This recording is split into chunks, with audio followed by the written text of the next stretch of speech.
Today, the greatest risk of global catastrophe doesn't look like this. Instead, it looks like this. If anything kills over 10 million people in the next few decades, it's most likely to be a highly infectious virus rather than a war. Not missiles, but microbes. Now, part of the reason for this is that we have invested a huge amount in nuclear deterrence. But we've actually invested very little in a system to stop an epidemic. We're not ready for the next epidemic. You can have a virus where people feel well enough while they're infectious that they get on a plane or they go to a market.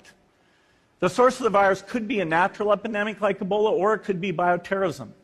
And so there are things that would literally make things 1,000 times worse. In fact, let's look at a model of a virus spread through the air like the Spanish flu back in 1918. So here's what would happen. It would spread throughout the world very, very quickly. And you can see there's over 30 million people die from that epidemic. So this is a serious problem. We should be concerned. But in fact, we can build a really good response system. We have the benefits of all the science and technology that we talk about here. We've got cell phones to get information from the public and get information out to them.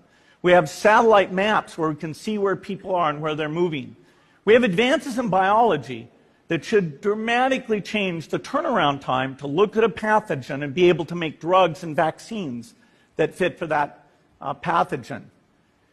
So we can have tools, but those tools need to be put into an overall global health system, and we need preparedness.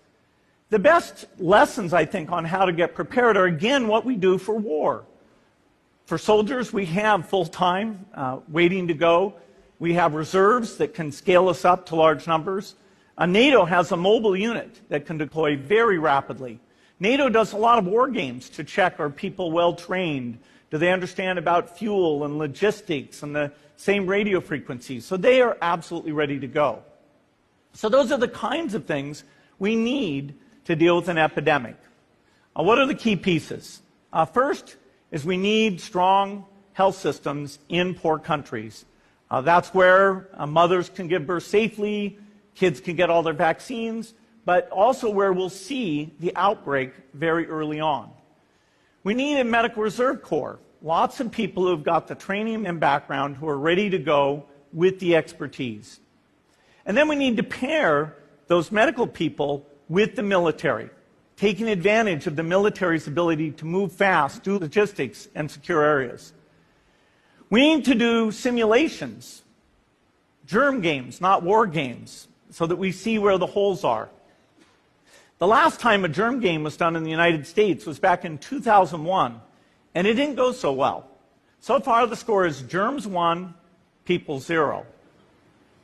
Finally, we need lots of advanced R&D in areas of vaccines and diagnostics. There are some big breakthroughs, like adeno-associated virus, that could work very, very quickly. Now, I don't have an exact budget for what this would cost, but I'm quite sure it's very modest compared to the potential harm. The World Bank estimates that if we have a worldwide flu epidemic, global wealth will go down by over $3 trillion, and we'd have millions and millions of deaths. These investments offer significant benefits beyond just being ready for the epidemic. The primary health care, the R&D, those things would reduce global health equity and make the world more just as well as more safe. So I think this should absolutely be a priority. There's no need to panic. We don't have to hoard cans of spaghetti or go down into the basement. But we need to get going because time is not on our side. In fact, if there's one positive thing that can come out of the Ebola epidemic, it's that it can serve as an early warning, a wake-up call to get ready.